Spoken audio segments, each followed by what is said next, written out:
there's been no pastiming, there's been no idle chit-chat. We're getting straight into some really meaningful conversations. And I'm hoping that's what we're going to do this afternoon as well. So on that basis, let me ask you another question. How did your digital transformation work out for you in pandemic then? Good? Yeah? Have you done the reflection piece afterwards, the post-implementation review? Or are we just patting ourselves on the back and saying, yeah, didn't we do well? We lifted and shifted everything, and we did virtual classrooms. I speak from some experience in this. I think we're in an interesting place at the minute because I think we're still in transition, yeah? And I think what was really interesting in the Fosway piece was that we've still got some work to do. And if we want to see and leverage the benefits of things like workflow learning, we need to do the work. And I'm hoping, Bob, that's what you're going to give us a template for. So I'm going to get out of the way. Ladies and gentlemen, Bob Mosher. Thank you. So, good afternoon. I'm American, I need feedback. Good afternoon. There you go. Come on, let's get into this. It is wonderful being here, friends. It's an honor. And the last conference I went to was this one 2 years ago. Think about how life was 2 years ago this time, right? I got in a black cab, heading to the airport, heard about this thing called Corona. We called it that then, if you remember, right? And the cab guy goes, no, we're good, we're good. We got our 4 cases. We got them quarantined. We're good. And then I got home and never traveled again until I came back to see you for this trip. So, friends, I'm honored to be invited back again. Very excited about the conversation we're going to have. I want it to be that. I also think, as I was introduced, we live in some really remarkable times right now. You know, the interesting thing about COVID is I got to speak to thousands of learning leaders via Zoom. Familiar with that at all, by the way? Anyone use Zoom in the last couple years, or Teams, or? Yeah, I'm actually wearing pants for this. But you know, it was an interesting time because I couldn't get time with these people before or get to see them, right? Because you had to fly somewhere or be with them, the whole deal. And then COVID came and the whole world changed. And we talked to a lot of learning leaders and they said, the irony of the world we're in now is that L&D feels more in the crosshairs than it ever has before. People who hadn't talked to their C-suite all of a sudden had them knocking at their door going, how are you going to help us get out of this? How are you going to help us fix this? How are we going to reskill folks? How are we going to send people home and keep them engaged and happy and developing and growing? Does this sound familiar at all? Yeah. So, friends, I think here's my challenge to you. I'm 61 years old. I've been at this 40 years this September. Be my 40th year in education. I'm looking around. Some of you had been on this planet 40 years. But I think in those 40 years, I've seen windows and doors open to us, and I've seen them close. Right? 2008, terrible time economically, right? A lot of opportunity for L&D, though, because there was a need and we were in an interesting place. COVID, clearly difficult, humanistically terrible, learning-wise pretty interesting, because we were needed and front and center to help with the very tumultuous, difficult time that the organizations we support were going through. So friends, here's my challenge to you. In the 61 years I've been alive, I've never seen a better opportunity for us to do things we've never been allowed to do before. We have a remarkably receptive learner. They're desperate, they're home, they're lonely, they want to see other people, they're anxious about their careers, they're trying to raise their kids and send them to school or homeschool them, while they're also trying to work and figure out what that's all about. Right? This is an interesting time. Technology, digital transformation, never liked those words, by the way. I don't know when that thing actually started. My digital transformation started with something called Lotus 1-2-3. Looking around at you old people. All you younger folks, that was Excel before you knew it. But that, in my opinion, that was the beginning of the digital transformation. Right? We didn't do things on ledger paper anymore, which, by the way, for younger people was a grid piece of paper that we wrote numbers on. We did it digitally, right? I think the most disruptive digital thing we've ever gotten was email, right? Think about it, or SharePoint. But we won't talk about SharePoint because that's kind of disruptive in some organizations. But friends, where I'm going with this is we have an opportunity, I think, ahead of us, and the door is open for us to do some remarkable things. And I'm going to introduce you to something that I am incredibly excited about. Been doing it for the last 20 years. It's been kind of trendy lately because people are in the workflow, people are home, their workflows are disrupted, right? This is a new time for us to reach people in a very special way. But I want to challenge you to take what you're learning at this conference and continue riding the wave that we are on in the way that we are needed. Because I don't know how long that door will be open.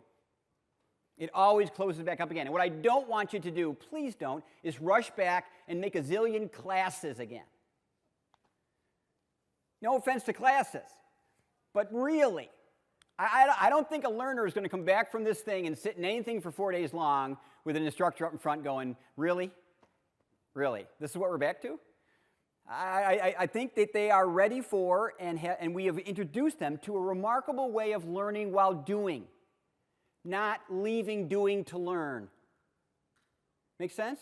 And for too long, we've been known as that in L&D. We're the people go to learn and leave their work to do it.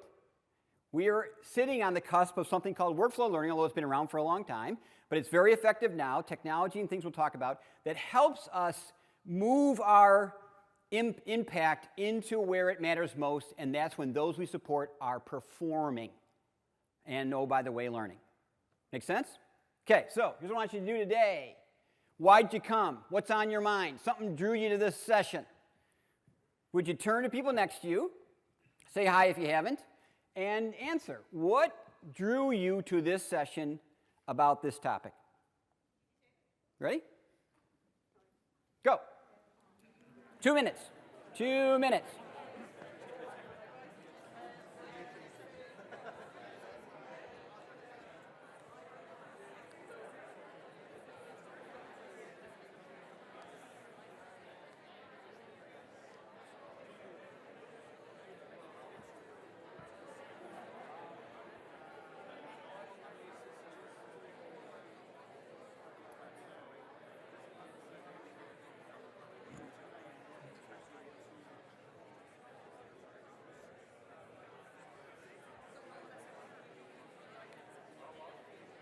You don't have a partner. So what? What brought you to this session? To meet you. To be honest, I've been fascinated with this for a long time, and I've been implementing it in work. Brilliant. One is proving to be the sticking point is solving, but the others, we're getting there. Good. Good. So just more. Okay, 1 more minute. 1 more minute.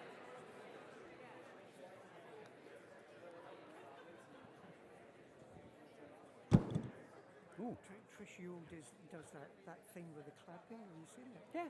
She said, yeah, 1 clap and then 2 claps. I did. Okay, how you doing? Let's hear a reason for being here. Anyone, yell out. Because Fosway put it at the bottom. Sorry? Because Fosway put it down below, I was curious why. Yeah, she said because the research shows that we're bad at it. Right? We're at the bottom of the barrel when it comes to doing this. Right? So let's talk about why. Let's talk about how to do it. Let's talk about how it hurts to do it. Let's talk about how it's hard to do it. Let's talk about how it goes counter to everything I learned about doing learning. How's that? Aren't you excited about what's going to happen in the next hour? But I'll tell you, friends, when I journeyed into workflow learning for the first time, I went in kicking and screaming, because I adored the classroom. And I still do, by the way. But I don't think about it the same way I used to. It is now a means to an end for me. It's not the tip of the sword. We're going to talk about that, but that was painful for me to let go of Addie. Do you guys know Addie? We love Addie.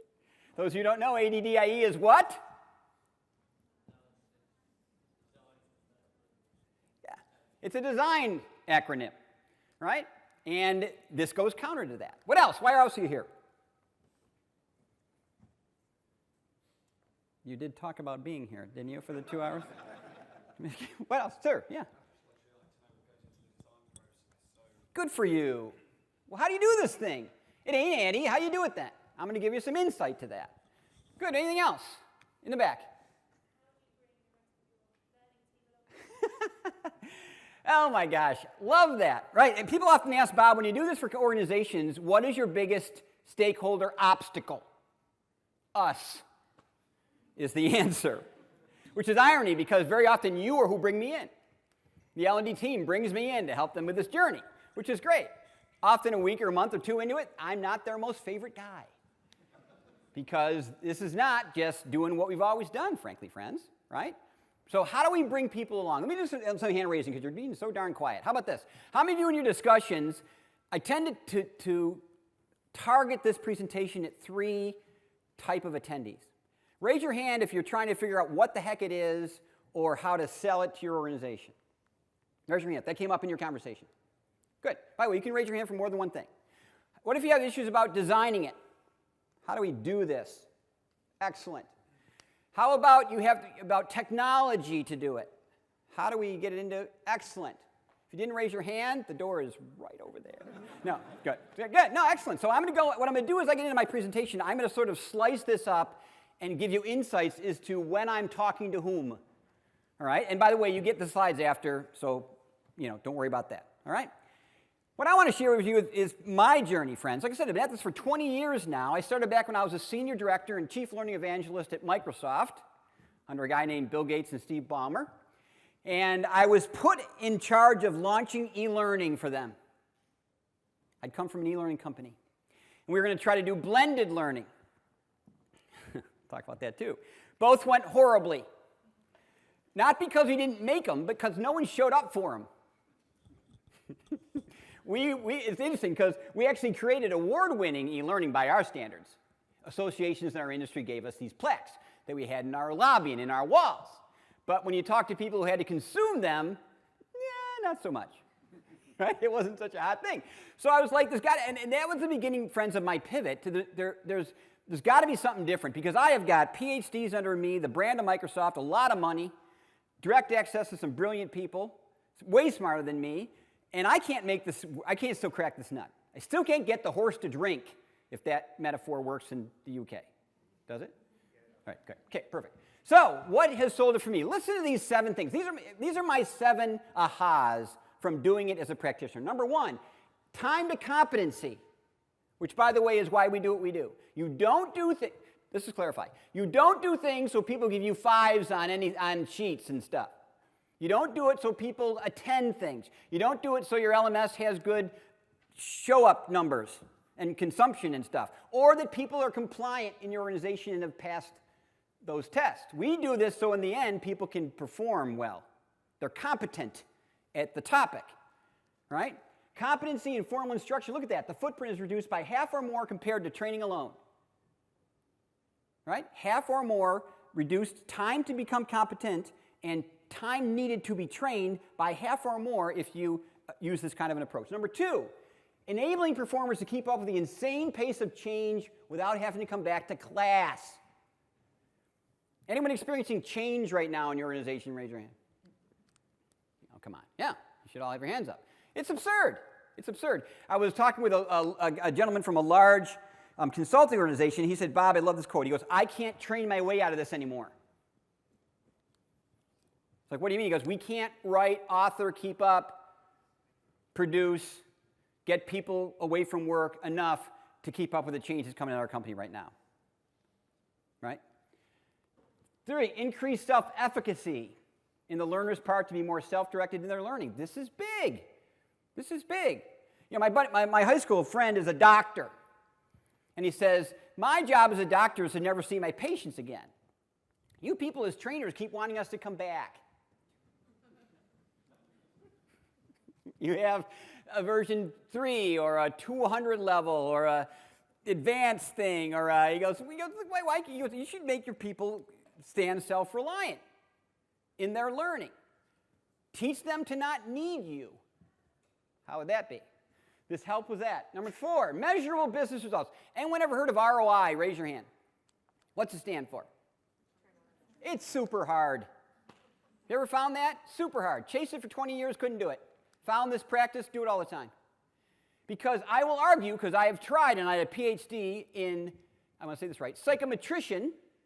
Those are testing people who tried this, and basically what he came up with is you cannot associate a class with ROI downstream. It's super hard. It can impact, it can influence, but causation, and all these words that measurement people use, said it's super hard, right? It definitely has an impact, but ROI on a course or formal training is super hard because it's not done where the outcome is measured. Does that make sense? We ask them to leave work, either physically or mentally, like we click in an LMS, we go to a lesson, we go to a chapter, go to, find my learning path, and then I take a 20-minute thing on cycles, whatever, right? That takes me away from work, even though I'm sitting there, right? Number 5, it helps organizations, look at this one, make their work processes transparent and more aligned to what actually is being done in the workflow.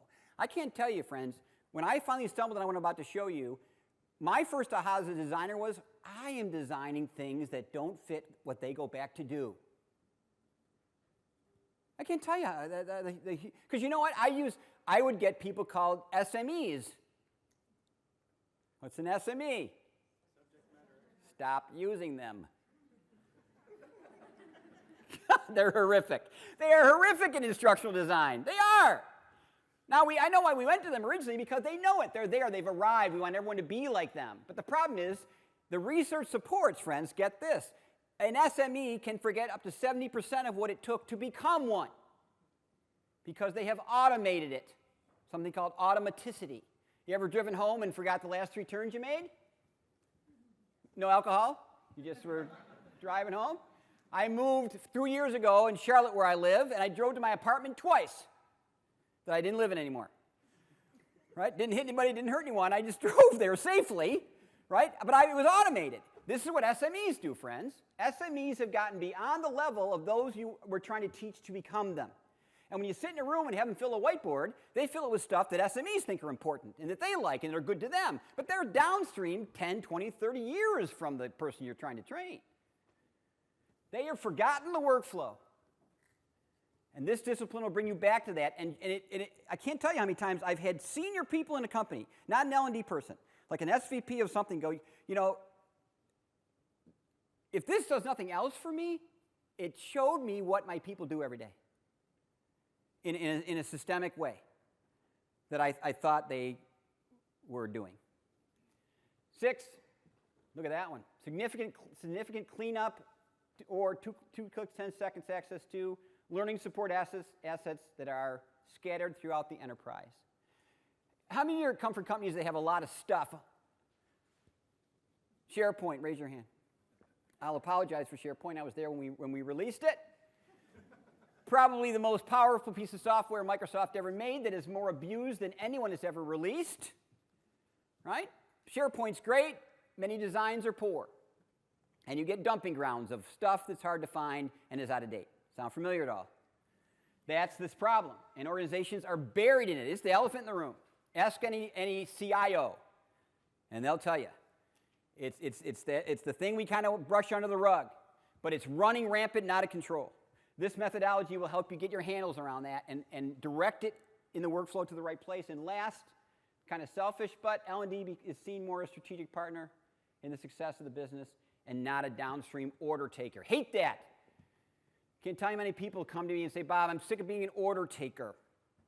I want to be strategic. Here comes a seat at the table. Oh my gosh, right? If we want to be considered earlier, we have to be seen as impactful earlier in the what goes on in our companies. Not, yeah, okay, we should do training now. So call that wing of the building and tell them we need that for this. Right? So here we go. Check those out. Take those to anybody you support. My friends, we have to sell this to your fellow trainers or to your enterprise or to those you serve. Show them this slide and say, do you want any of that? They want all 7 of those. All right? But to get it, we have to do some things differently. So here we're going to do. We're going to show you why you should care. Talk a little bit about that. What are we creating? What are we designing? These are my themes to my 3 stakeholders. And then we're going to show you how you can get a lot more of this after I'm done in 49 minutes. Why should you care? Look at that quote. Anyone ever heard those words? Ugh. People walk in our offices and go, I would like 5 days of leadership training, please. Really? It's the most absurd question ever uttered. I don't go to my doctor and say, I'd like 9 Advil because my arm hurts. Right? I go to my doctor because my arm hurts. And I don't know what follows or what's best or how I get cared for. But people come into our offices all day long pre-prescribing the deliverable. 5 days of this, 6 e-learnings of that, 2 virtuals of this. How dare they? And I don't mean that meanly. It's like you guys really, you're way downstream in that request. 5 days of leadership. Do our leaders stink? I'm guessing 5 days, that's a lot. And how will we know when they don't? These are the questions we got to get to. So check this thing out. Look at this. These things are things that, in my little organization, we look at when we look at formal instruction. People present, they discuss, they show how, they practice, they review. Make sense? Kind of like stuff that happens in a course. Which one do you think learners love?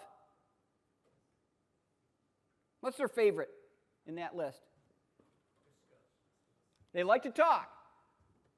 What else they like to do? Practice. Brilliant. Yeah. Check out this course.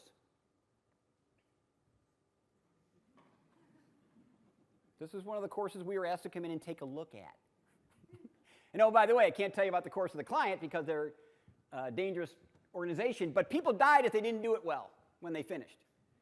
So it's kind of high stakes stuff. 1,000 slides, friends. We did the math. The instructor had to do a slide, 33 slides an hour, or a slide every 1.8 minutes, so they couldn't finish. Couldn't get through the 1,000 slides. So guess how this breakdown went? What do you think won? What? Yeah, there it is. Sat in the back of the classroom multiple times. And by the way, do this with yours. If you want to know how engaging, how well your classrooms go with that kind of stuff, sit in the back with this little chart. These 5 things, and every 5 minutes, put a checkbox. Every 5 minutes, put a checkbox of what's going on. And then get your math. You might be surprised with where the breakdown is. But look at this poor thing. 90% lecture, basically. And by the way, the discussions kind of sound like this. Anyone have a question before we go on? Okay, good. And then the instructor would start clicking through the slides to get through the rest of it. It was crazy. It was insanity. But here's the problem, friends, and this is the corner we've painted ourselves into. E-learning and training has suffered from the cover-it problem for too long. This is dangerous stuff. If you saw that outline, it would scare you. If you saw the title of the course, it would terrify you. So guess what everyone thought about the content in there? Skip stuff? No. You got to cover everything. In fact, let's put more in because the world's gotten scarier. It was that kind of course, right? But clearly, friends, this had gotten to the point where it was just overburdened and wasn't doing a good job, and people were, frankly, dying from the outcome.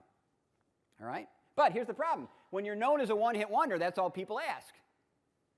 This organization wouldn't have asked the L&D team to do anything but this. This is what they did. They made these things, be them e-based, virtual, or face-to-face, right?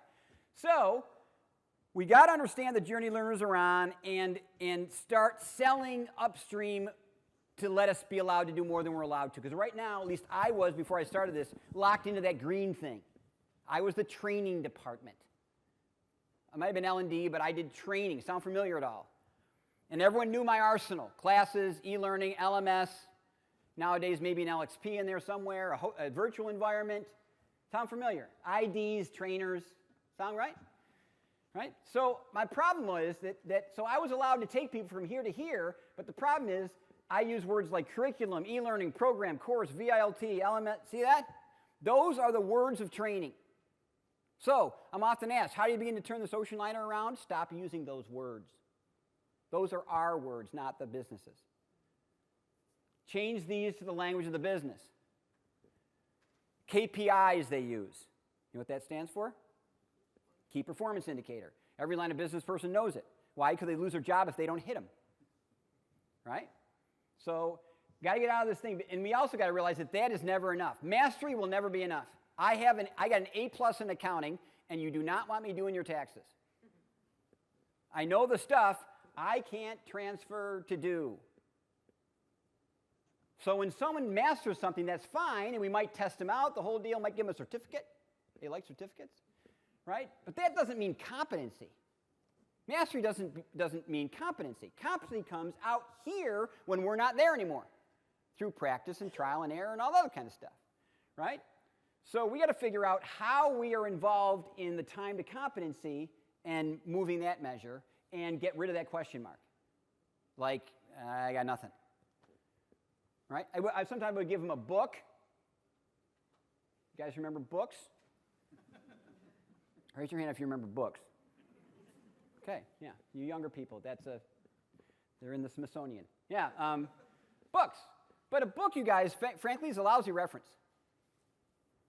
I mean, it really is. It's hard when you're in the middle of something critical to flip through a 500-page binder. And half of it's not current anymore, by the way, right? But what about this, friends? COVID has accelerated this one terribly. Sustaining doing, really hard. And look how far it is from here.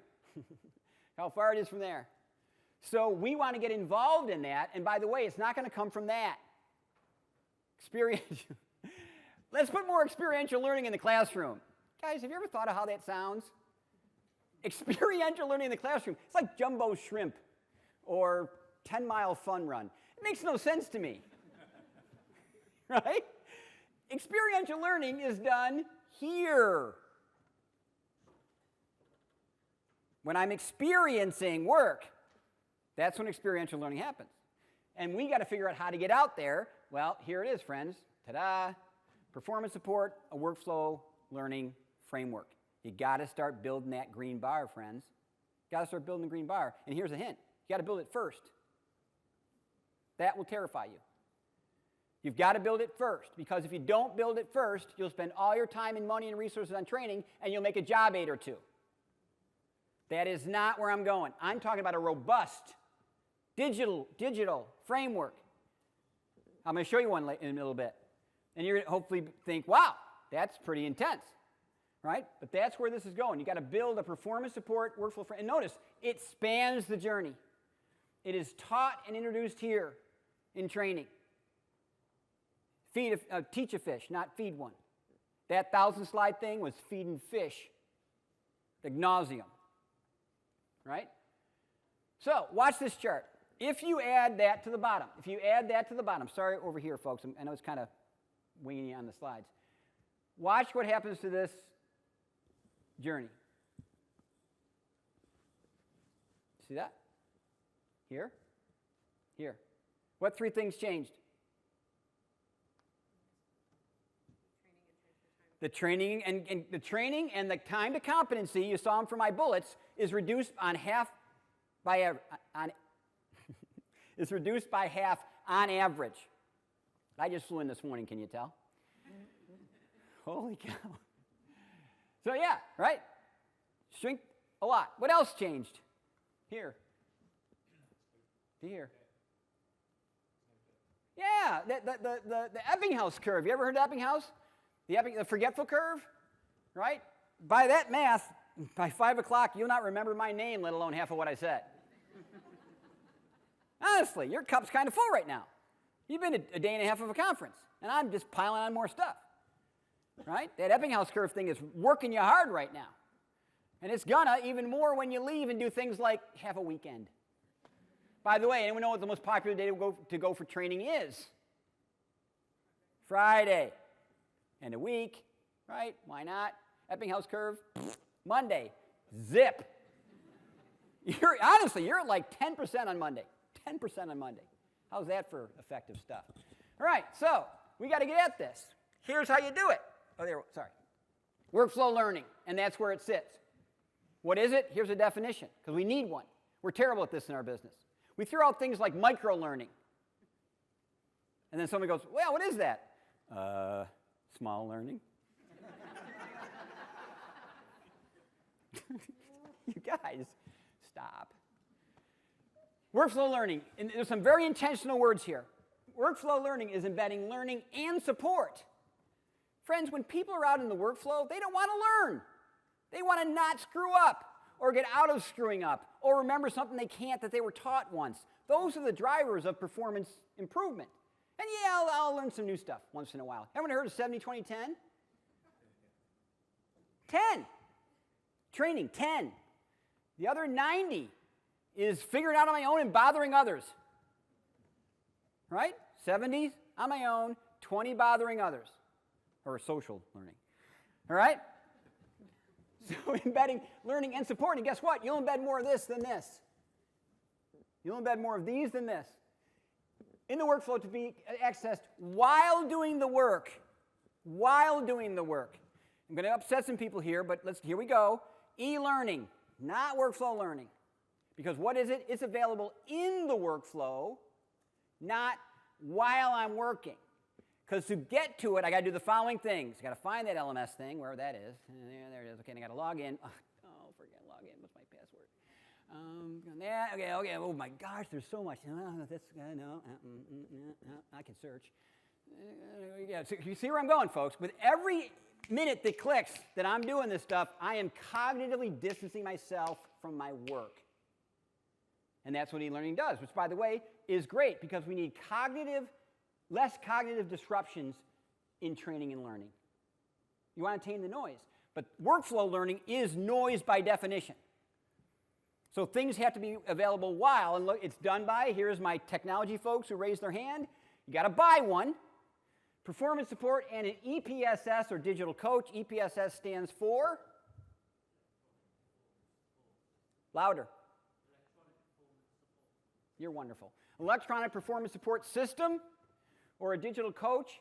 Look at this, as a complement to targeted training. I never want you to utter the words blended learning again. Because here's the problem with it, friends. A lot of it's not. It's blended training. Does this sound familiar at all? Well, I took a 5-day course and made it 2. Then on either end, I put e-learning, so people could do that instead, not have to come to the class. Assigned a coach, a little homework. I flipped it. Flipped it. Sound familiar at all? Right? Guys, by the way, I made fun. I didn't mean to, but that model works great for me, but it's a training math formula. I'm not in the workflow anywhere in there. Blended learning to a learner means train, transfer, sustain. That's blended learning to them. So because we called it blended learning, we needed a way to differentiate, so we came up with this, targeted training, which is really what I think we wanted blended learning to be.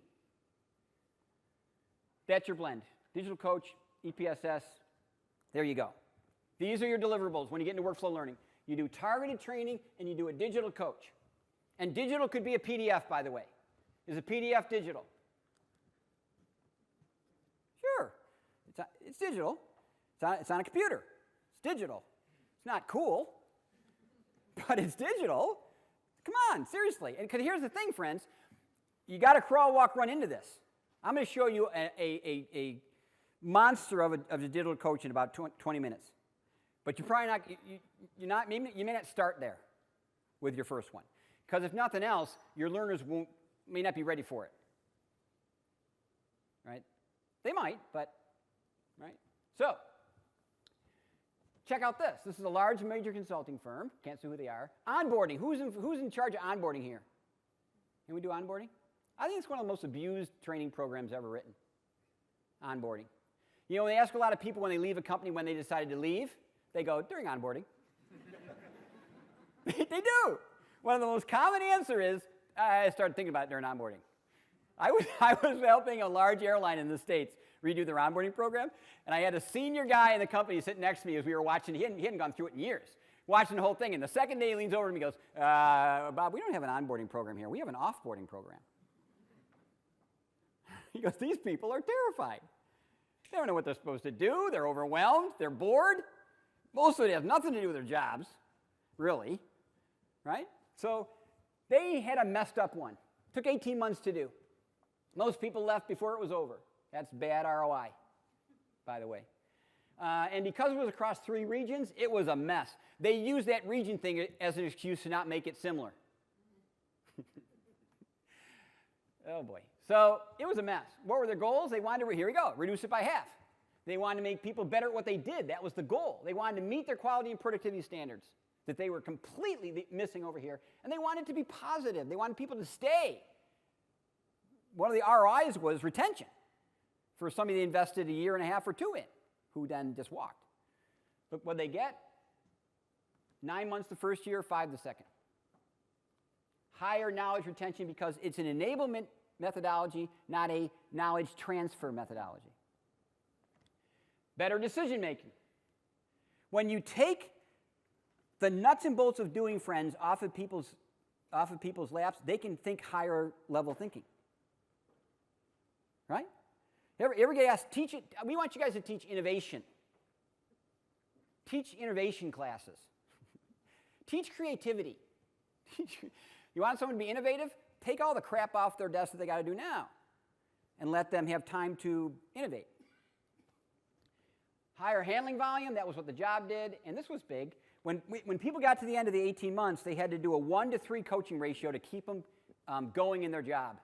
1-to-3. They could do 1-to-6-to-7 after 4 months. That's better because they could handle more because the worker could do more on their own. Right? So this stuff works. But you have to make it. Let's get into design, our next half hour. How you doing? You okay? I'm trying to watch you. You can tell me. I'm American. I talk quickly. I know. I like this stuff. Okay, let me know. Do this with your neighbor. Check out that paragraph. Check out the year. Raise your hand if you weren't alive in 1991. Oh, you're killing me. You're killing me. I hate all of you. Oh my gosh, that's just funny. This is a great book. You got to read it. Gloria Geary, Electronic Performance Support Systems, written in 1991. You'll laugh at part of it, but you'll gasp at others. Because check out that paragraph written in 1991. That, by the way, predates the internet. Really. Look what she wrote. Do this with your neighbor, would you? Turn to them, and would you look at that paragraph and pick out words that are meaningful to you as an educator? Would you? 1 minute. Turn to the people next to you. Pick out words in that paragraph that are meaning to you as educators. Go. 1 minute.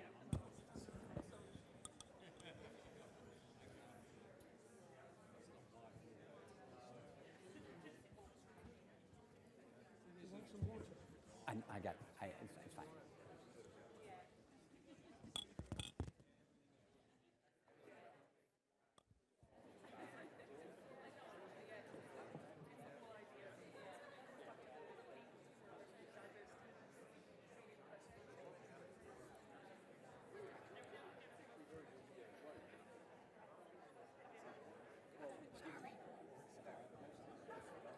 Okay. Can I get you back? Excellent. What words did you come up with? Yell them out. Give me one. On-the-job performance. High level of on-the-job performance, right? That was the focus, not course, class, curriculum. None of that. What else? Orchestrated. Job security.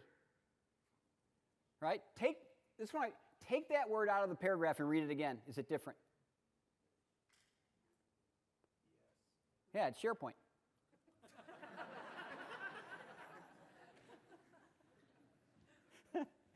I get such hate mail from them. All right, so orchestrated, big deal, right? The irony is Gloria wasn't a learning person. She was a statistician. She was a COO, right? But those people are often very ordered in thinking. And she didn't want this to be chaotic. She was very careful about that. What else? My favorite. Guys, here's the big thing coming at you if you want to try this. Designing for on-demand is harder than you think. Because who drives that? The user do. That's English. That's American for the user does. My God. So, because here's the thing. I remember when my learning team at Microsoft took on tailored learning. We wanted to design tailored learning, right? We wanted to design tailored learning. So we went out and made personas, zillions of them for Word, Excel, PowerPoint, that kind of stuff. And then we came back and said, okay, well, let's make learning for that. And immediately we went, oh, this isn't going to work, right? On demand is driven by the learner. It's a pull, not a push. So if you're going to make it on demand, you got to know what the demands are on them and then let them choose wisely.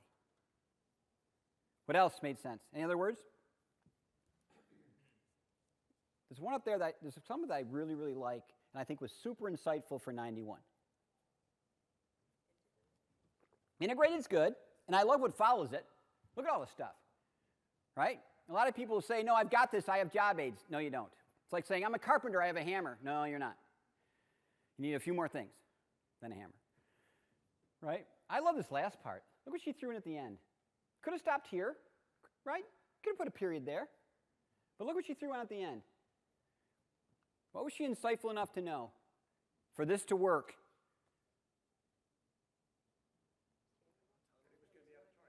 Sorry? It's going to be electronic. Yep. But what did this mean? What did she not want people doing? Bothering others. Right?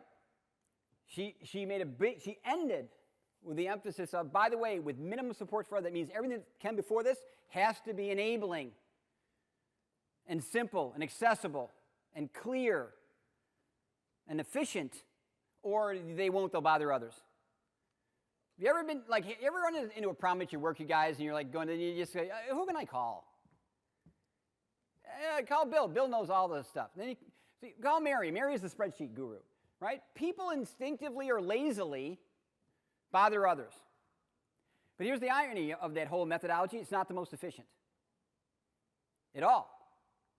It's not seconds long. It can be minutes, hours long.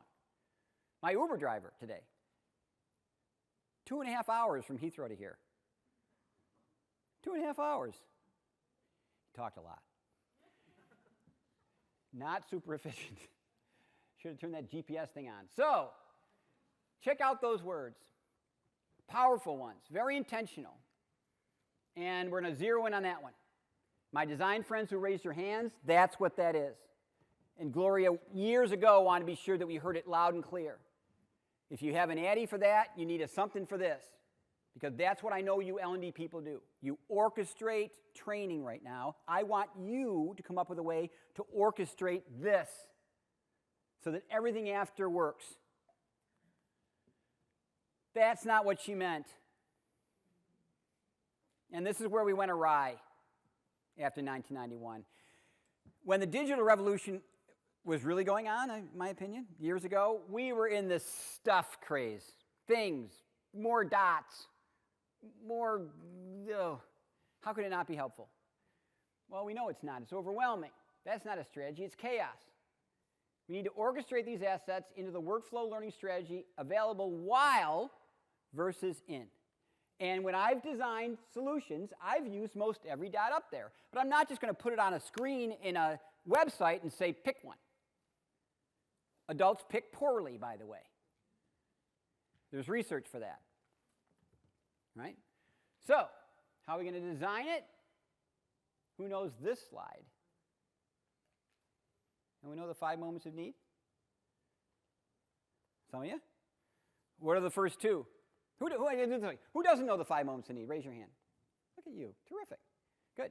Who knows the 5 moments of need? Yeah, here you go. No, okay. Now, what are the first two? Don't know them as well you thought you did, do you? Right. A dear friend of mine, Dr. Conrad Gafferson, who's now my business partner, when I was at director at Microsoft, friends, and I was introducing blended learning, it had gone awry really bad. It wasn't working. And Con came in and looked at my design. My team's design. They did the heavy lifting and the good work. And he said, here's the problem, Bob. The design's solid. You're just missing the need of your learners. And I said, what do you mean need of my learners? He said, learners are driven by a need to consume. We can make them sometimes, but in the workflow, it's a pull. Never forget that, friends. It's always a pull. You can push, and they'll tolerate that to a degree, but they really want to pull as needed. And Con said, here's your problem. Your blended learning program only targets 1 and 2, and you're targeting senior techs for the program I was launching. Senior techs don't need first. They're senior techs. They don't even want more because they'll look it up. That's how they have gotten as good as they are, right? We wanted to train them into the next level of being a tech, and they were revolting with us terribly. Con said, you got to hit these 3. The learners you're dealing with now are in the moment of apply or remember. They're trying to get themselves out of trouble, or they're keeping up with all those acronyms you at Microsoft throw at them all the time and change every month. But they don't need to be taught to be a tech. They got that. They got 1 and 2, right? So 70, 20, 10, right? 10, 10. 20, 70, here. Performance support, digital coach, EPSS. Build this for that. That's great. Keep building this. You'll build way less of it, but keep building it. But start building this for that, and start with the moment of apply.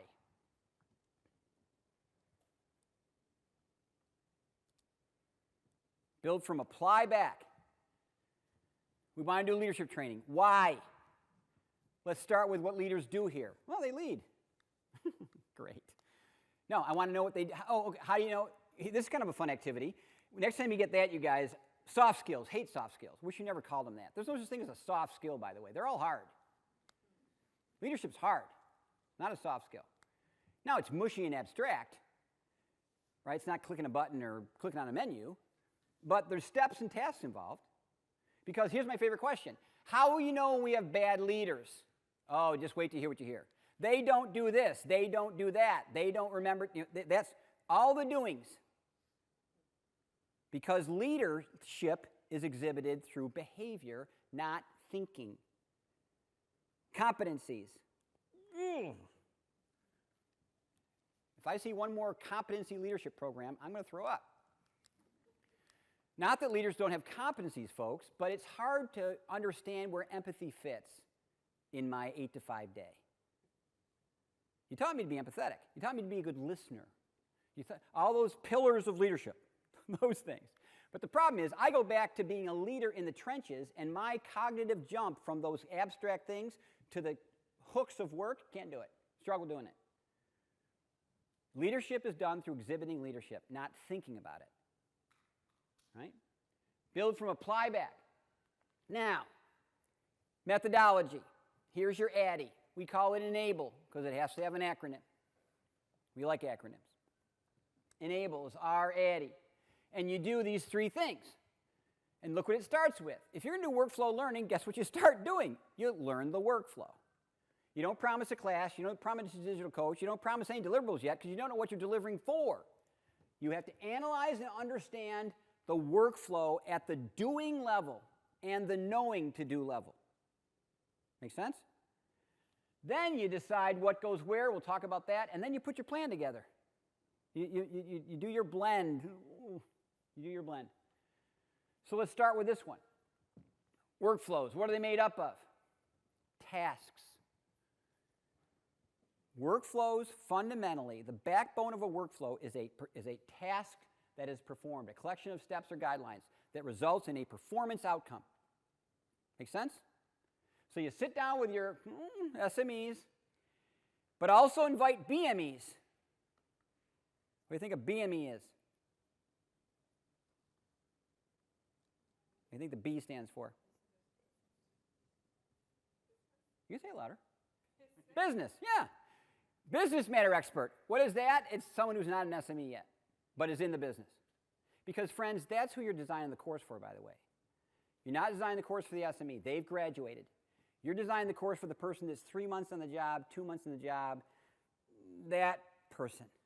So whenever we do a rapid workflow analysis, we get 2 BMEs to 1 SME ratio because we want the BME to always win. In the end, the BME wins. SME shouldn't win. SME's won for too long, and we've made crappy training because of it.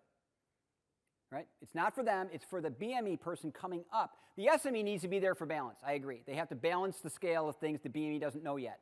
But they don't dominate the conversation anymore. They're there for point, counterpoint, that stuff. But the BME runs the day, and they list the tasks. From there, you group them into processes. A series of tasks make a process. A series of processes make a workflow map, and they're all supported by steps. This is what you sit down with your BMEs and SMEs to figure out, and save these for later. You can always assign the steps after you've nailed down your design. It's just the steps. But get all that stuff designed first, and for what you don't know yet. Yeah, you do.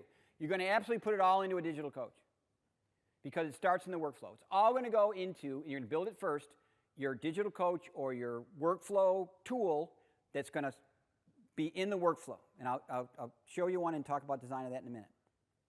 Show you. So here's one. Sales. This is from a sales analysis. Assess the marketplace. That's a process that this organization felt a salesperson had to do. It makes sense, right? Assess the marketplace. What are the steps, though? Those are the steps. There's the tasks. What are all those underlined words? Verbs. Notice understand's not up there. Understand's not coming yet. You do have to understand to do some of these things, but you can't know what to understand until you know what you do. Does that make sense?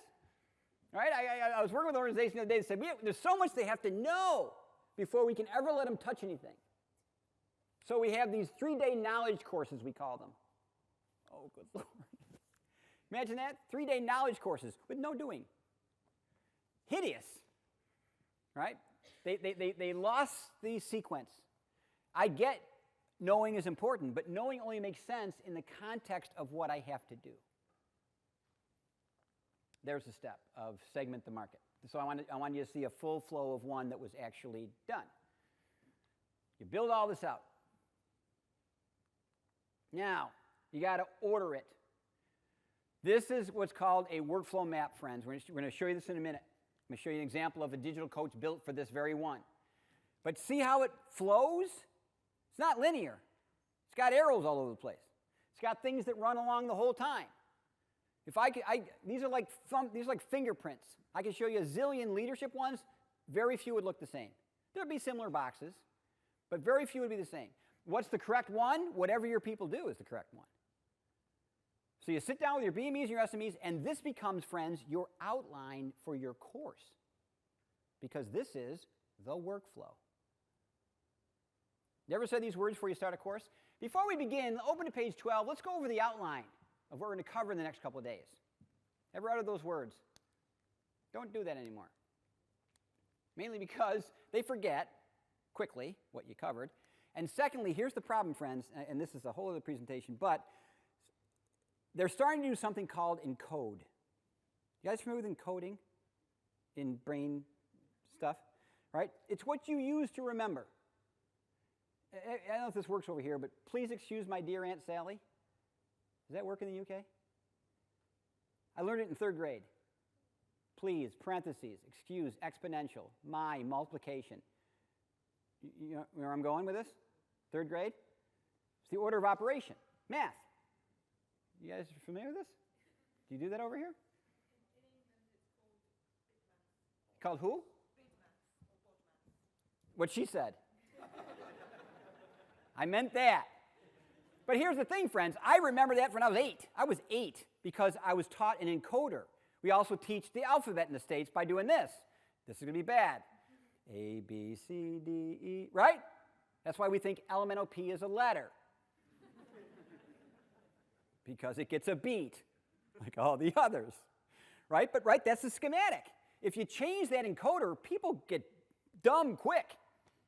Not because they don't know the stuff, but because you completely get lost context for them. This is an encoder, friends, and we never realize so's the outline to a course.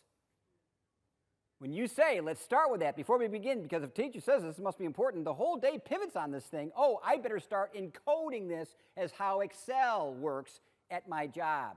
And that's where it breaks down. Right? So, we have to then have a way in which we start organizing this. So we've got our map, we've got our task, now we've got a lot of stuff to get across. We've got a lot of resources to support people in the workflow. Remember, it's going to be a combination of learning assets and support assets. When you teach, you do this. Who can finish this sentence for me? Ready? In this lesson. Yeah. Right? You ever write those words? What is that? What do we call that? Yes, it's an objective. Robert Mager and others taught us that. A learning objective, because people don't know. In new and more, it gives context. Remember, moments 1 and 2, new and more, context. And then we go into concepts, deeper details, steps, tests, repeat, go. That's a lesson. Problem is, in work, that pyramid doesn't work anymore. That's why books, candidly, friends, make lousy reference material. Because the book we designed to teach is the top pyramid. You take it back to use it in the context, and it's not inverted well enough. And it's paper, it's hard to do that with. So it's hard to reference well, 2 clicks, 10 seconds in the workflow. So we invert the pyramid in performance support. And the reason we are allowed to do that, start with the minuscule steps, is because they have context. They are in the workflow. They're facing a problem. They can't get something done. They can't remember.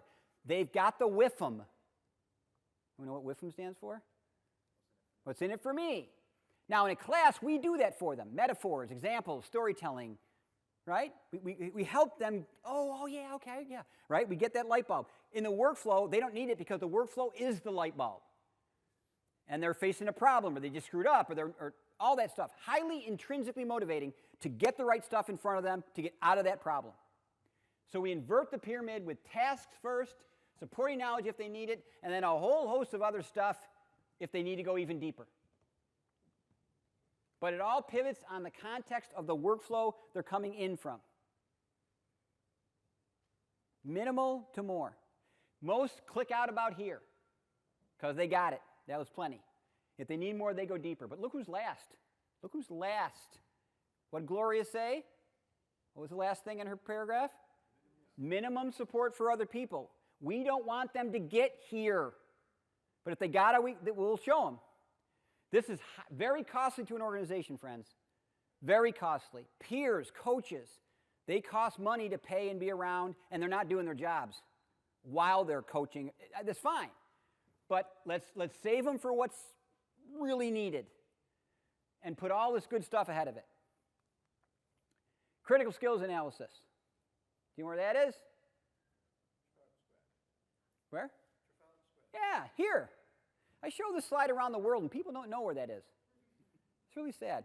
Most people say, I don't recognize the weather. I'm just teasing, my buddy of mine, the PhD that I work with, who helped invent the 5 moments, was in Trafalgar Square and found these books. Now, this is a PhD in instructional psychology and technology, a PhD. And he was blown away by these books. There were 16 of them. Could not believe someone had come up with these things. In a weekend. They're called the Learn in a Weekend series. And he always wanted to scuba dive. So he said, I got an 11-hour flight back to Salt Lake. I'm going to start reading this book. When I land, I will be a certified scuba diver. Because it says I can be, and I can learn in a weekend. A couple pages in, he hit that word. And it kind of bothered him. Trauma. Doesn't sound good. Looked it up. If good books will have an index, right? Looked it up. Didn't help at all. Didn't help at all. But the end of all those words in parentheses were those 2 words. And he went, oh, okay. And he closed the book. He said, maybe I could learn everything to know and do about scuba diving, but ain't using this book for all of that. Friends, the analogy to what we do with classrooms is scary.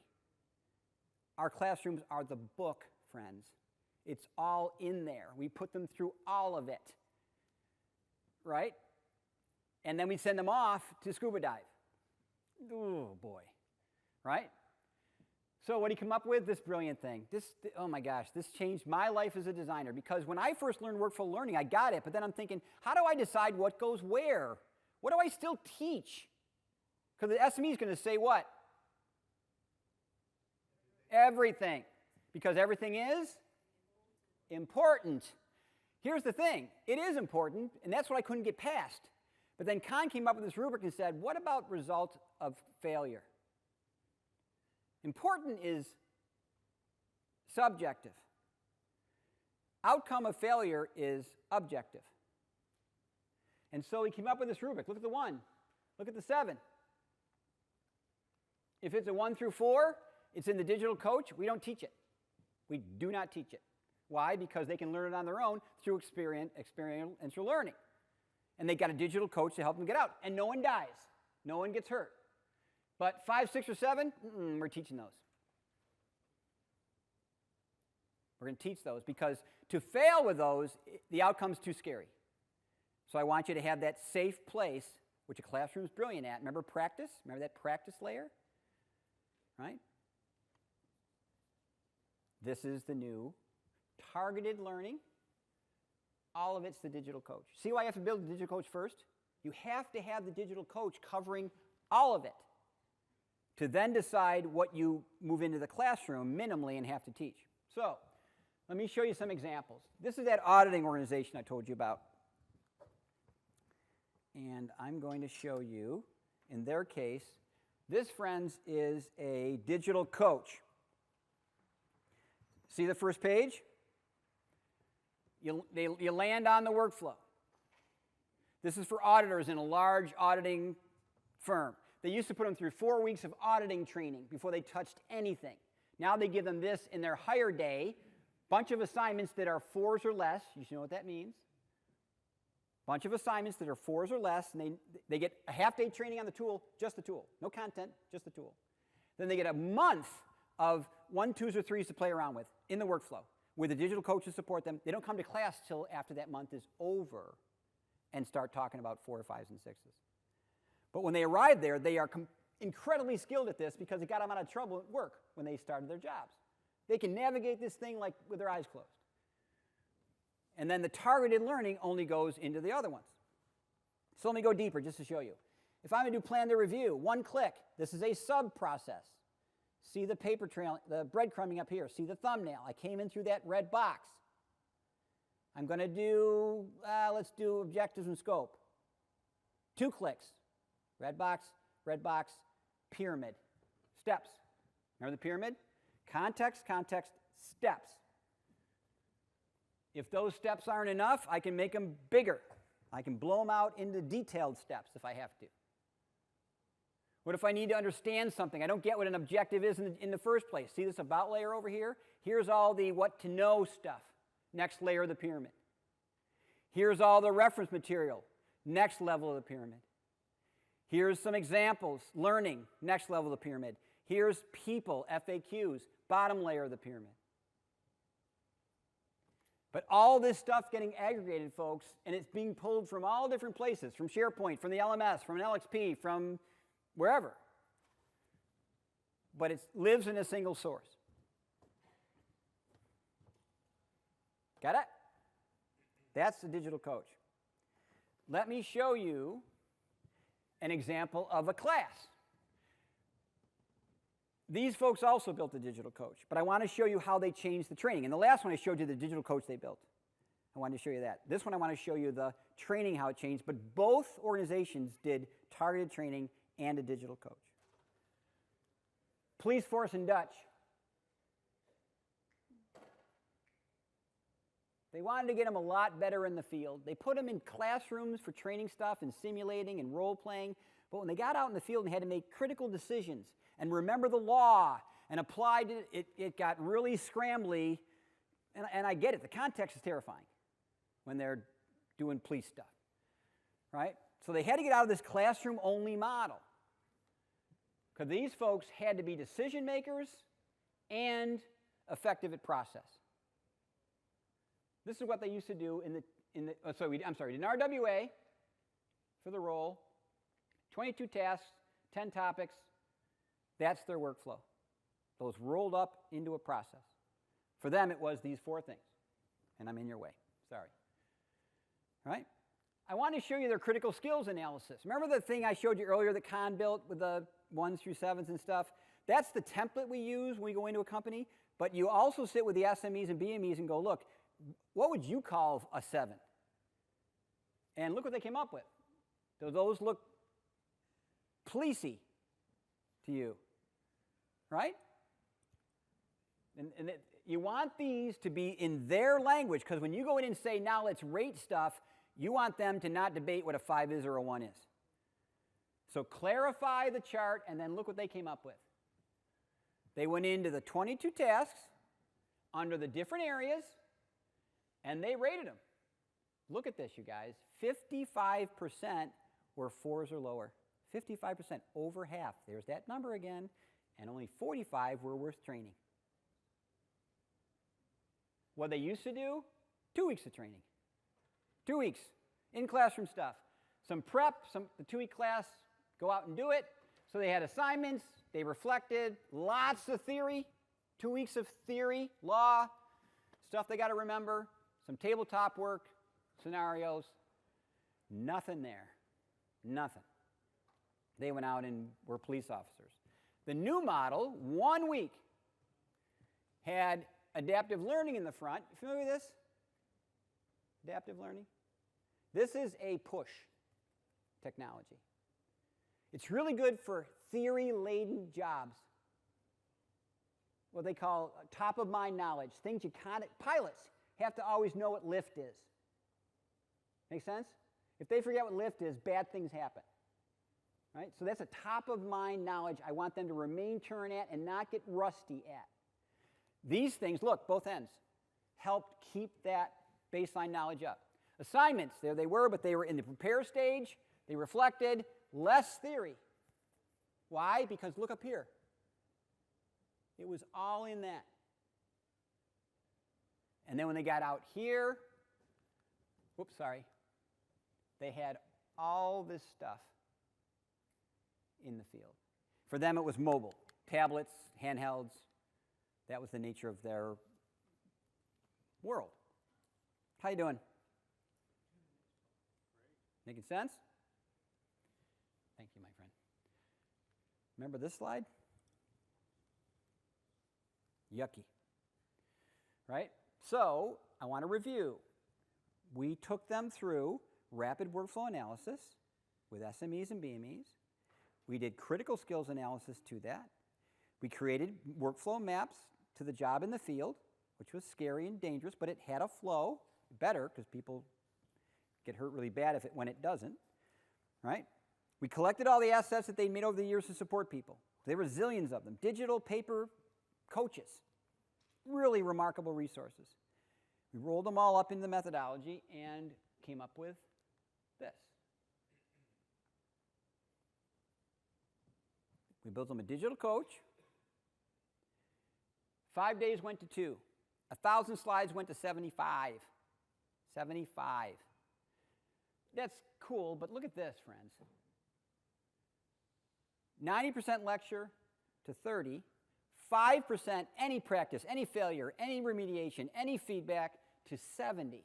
Because let me end with this. You guys, this is what the classroom does best. Better than anything else.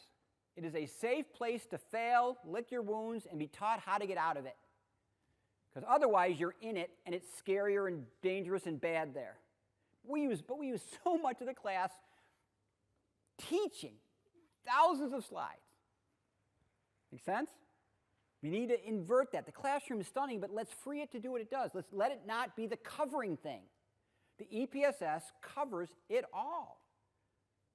The class is where we practice, do, fail, try.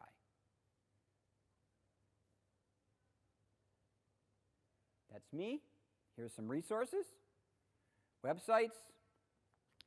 There's even a certificate course here in the UK on doing this if you're a designer. If you want to get into the weeds of doing it. Podcasts. And this site has a ton of resources if it's helpful.